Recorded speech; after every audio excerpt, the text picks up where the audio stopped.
Back again, Casey. Uh-huh. Little Bird told me that you'd been doing some other interesting projects in another subject. Which is the subject?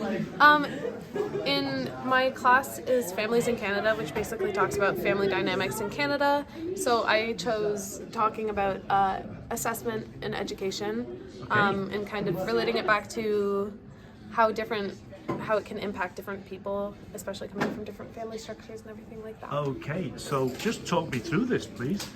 So this first one here, like this first kind of poster, is just talking about traditional versus alternative assessment. So just talking about the difference in between them. So traditional assessment is just assessments with a limited amount of answers, so like standardized tests. So just basically tests you think of when you hear the word test right now. Yeah.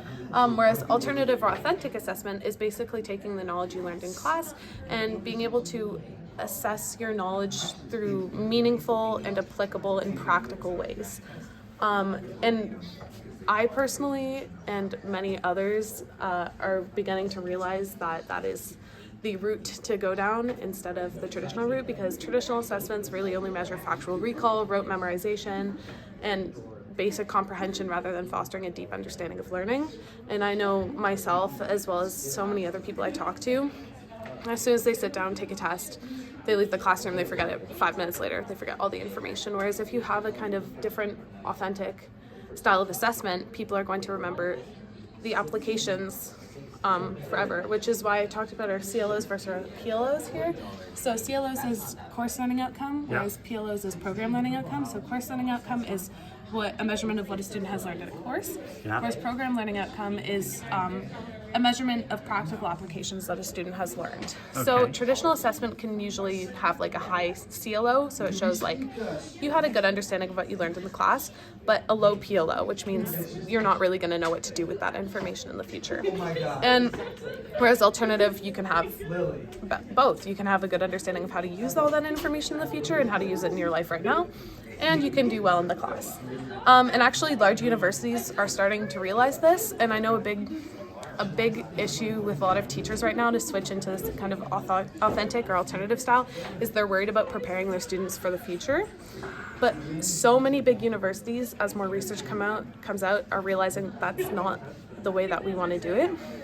So like Harvard and McGill specifically are two larger global institutions that are beginning to change their ways that they're doing their exams. So I know Harvard is doing more peer assessments, and that kind of stuff. They're focusing more on summative tasks rather than exams in some of their courses. In McGill, instead of marking you on like a high valued final exam, they're kind of measuring your growth over the semester and over the course, and they're grading you based off of your learning over the semester rather than kind of having that achievement evaluation looking back.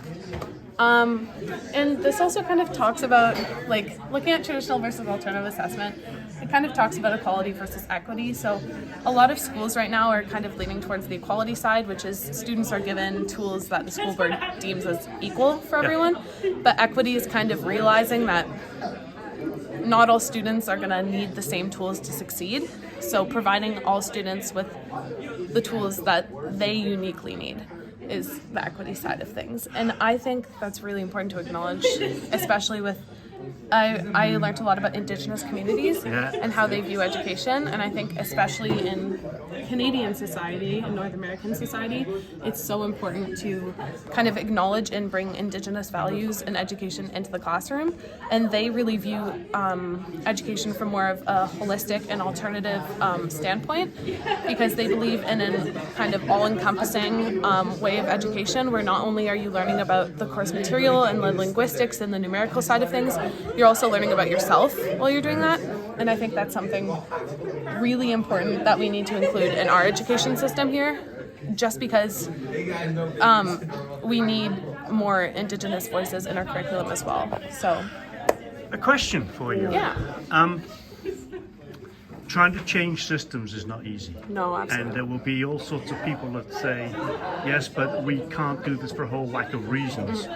Do you accept that? No. I understand that change can be hard, but no change has ever been easy, ever, in any system in our entire world.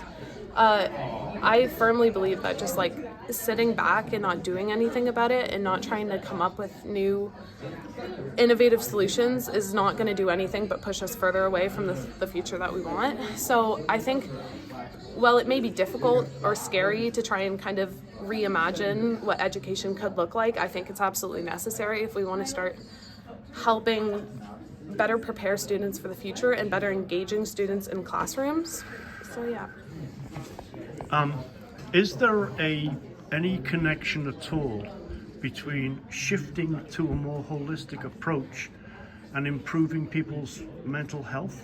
Absolutely. So I did a whole kind of section over here on specifically student depression rates. Okay. And I looked a lot into low-income families in Canada as well. And low-income families, for a variety of reasons, have been shown to have been more than 2 times as likely for students to develop mental illness, chronic illness, and everything like that, which that can really, really affect their test scores. Studies have been shown that there is like a direct link in between academic stress, family stress, and student depression levels, which then leads to lower academic achievement.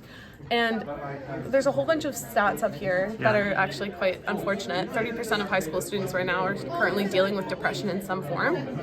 42.3% of Canadian university students reported really high levels of anxiety and stress. And 1 in 3 students will experience moderate to severe depression at some point during their schooling. I'll ask you one more. Yeah. So you're advocating, from what I can see, a lot more voice and a lot more choice for students in not just what they learn, but how they go about learning it. Yeah. Would that help alleviate some of this stress, do you think? Is there a connection? 100%. So depression, a lot of symptoms with depression is there's difficulty thinking, difficulty concentrating, difficulty making career decisions, and just a lack of motivation in general. I think giving students a voice and a choice in what they're learning and how they're going about their learning is definitely increasing not only their career making decisions, because they're getting exposed to so many different ways that they could apply this knowledge, and they kind of get to figure out what ways that they enjoy doing that and what ways they don't. But it's also going to bring more motivation in class. If students are sitting trying to study for a test and thinking to themselves, when am I ever going to use this material, they're not going to want to study, and they're not going to want to learn, and they're not going to be motivated, and then it's just kind of going to reinforce the cycle of I'm not good enough, because they can't see themselves being able to learn the material, because it's just not made in a way that was designed to motivate them. And I think it's also really important to recognize, especially when it's coming to exams, people with test anxiety who struggle really bad when it comes to tests, as well as depression, anxiety, ADHD, and ADD.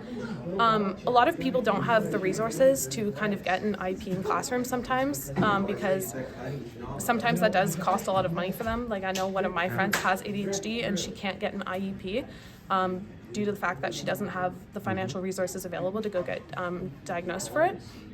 So she struggles really a lot when it comes to exams, because she can't sit and focus and concentrate, and it affects her test scores dramatically. And it's the same for people with depression and test anxiety.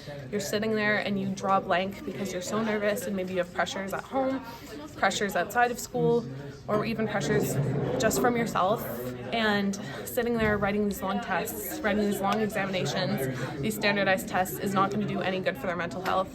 Having kind of opportunity for them to show their learning in a way that they feel most comfortable doing it, in a way that interests them the most, is so beneficial to not only their test scores, but them as well.